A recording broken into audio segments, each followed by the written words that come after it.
Have you ever stopped to think about how a live video stream, say from a huge sporting event, gets from a camera on one side of the planet all the way to your screen perfectly in sync?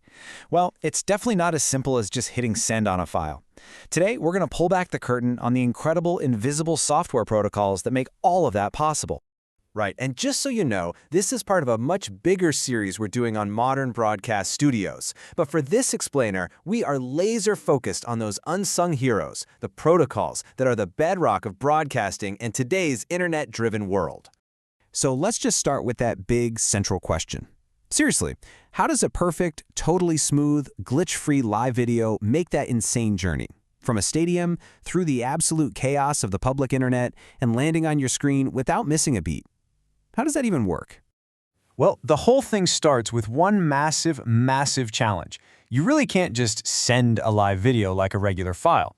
And that's because in its raw, professional form, video is gigantic. It's a fire hose of data that would just completely swamp most normal networks.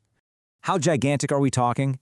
Get this, a single uncompressed HD video stream, the kind you'd find inside a top-tier broadcast studio, demands a constant 1.5 gigabits per second. That is a staggering amount of data to push reliably every single second.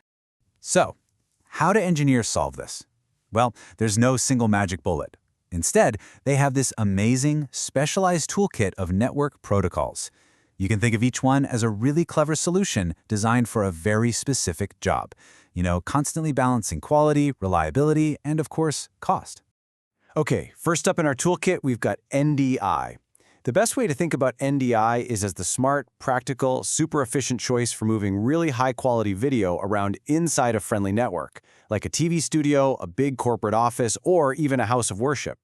NDI's secret sauce is its visually lossless compression. Now, what that means is it looks absolutely perfect to our eyes, but it shrinks that massive 1.5 gigabit stream down to a much more manageable 100 megabits per second.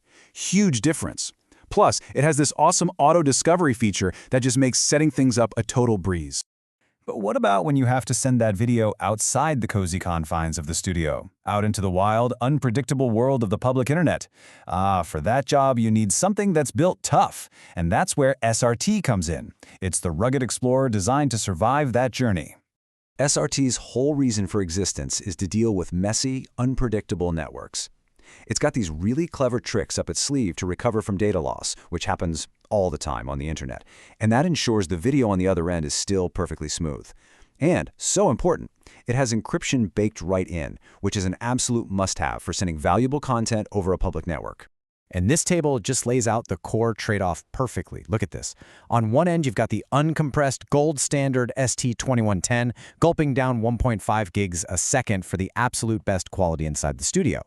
Then you have NDI bringing that way down for efficient in-studio use, and then there's SRT, which can squeeze it down to as little as 8 megabits for that reliable trip across the internet. This is the balancing act that broadcast engineers live with every single day. So how does SRT actually pull off this trick? It's actually really simple and kind of brilliant. It chops the video up into these tiny, numbered packets. The computer on the receiving end is just constantly checking those numbers as they come in. If it sees, hey, wait a minute, I got packet 47 and 49, but where's 48? It instantly shoots a message back saying, hey, I missed number 48, send it again. And that little automatic request is what keeps the video stream looking flawless. Now, we should definitely give a quick shout out to the unsung hero that's working behind the scenes for a lot of these protocols, including the big uncompressed one, ST2110. And that hero is RTP, the Real-Time Transport Protocol. It's basically the foundational engine that provides the rulebook for packaging up real-time audio and video.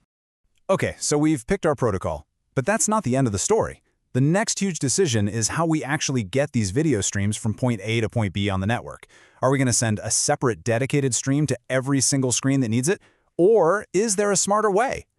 And this brings us to this really fundamental choice between multicast and unicast. With unicast, if say 20 different monitors all need to show the same camera feed, the network has to send out 20 separate identical copies of that stream. As you can guess, that just chews through your bandwidth like crazy. Multicast, though, is way more efficient. It sends just one stream onto the network, and the network hardware itself is smart enough to copy it only at the very last second to the places that need it. And this is exactly why our source material points out that multicast is absolutely essential inside any real broadcast facility. Just picture a control room, right? You've got dozens of monitors all showing the main program output. Trying to do that with unicast would be a network nightmare. But for multicast, it's no sweat at all. Now, putting all this valuable, high-stakes video content onto regular computer networks, well, that opens up a whole new can of worms that old-school broadcast engineers never really had to lose sleep over: security. You see, back in the day, video signals lived on their own special, physically isolated cables, usually tucked away in secure rooms. But on an IP network, that signal is just data traveling right alongside everybody's emails and cat videos. This completely changes the security game. It's a whole new mindset. And all of a sudden, the risks become very, very real. An unencrypted stream carrying the live feed from a movie set? Yeah, that could be intercepted and leaked online. A hacker could potentially get access to critical broadcast gear. The chances for major disruption or content theft are pretty significant. But the good news is that the solutions are right there. They're the battle-tested tools from the world of IT security. This means using protocols like SRT that have encryption built right in from the start, locking down the network with things like firewalls, and using modern authentication to be super specific about who gets to access what. Okay, so let's tie all of this together. What's the big takeaway here? Why should any of this stuff matter to you if you're watching or even creating content today? Well, first off, it's pretty clear there's no such thing as one best protocol that works for everything. The right tool for the job is always a careful engineering decision. It's a trade-off, a balancing act between the absolute best quality, the cost of building the network, and the level of reliability you need for that specific task. So really, the next time you're watching a live event, just remember that there's this incredible invisible toolkit of software making it all happen. Each protocol, whether it's ST2110 for pristine quality, NDI for in-studio efficiency, or SRT for rock-solid reliability, is its own brilliant solution to a very specific problem. And this really highlights this amazing convergence of two different worlds. If you're someone with an IT or cybersecurity background, guess what? Your skills are now mission critical in the broadcast industry. The real trick, though, is learning how to adapt those security practices to the unique, super high-speed, low-latency world of live video.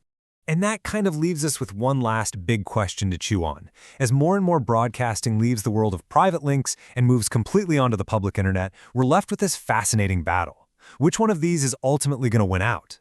Will it be the demand for absolutely pixel-perfect, uncompressed quality, or the need for go-anywhere, always-on reliability? The answer to that is going to shape the entire future of media.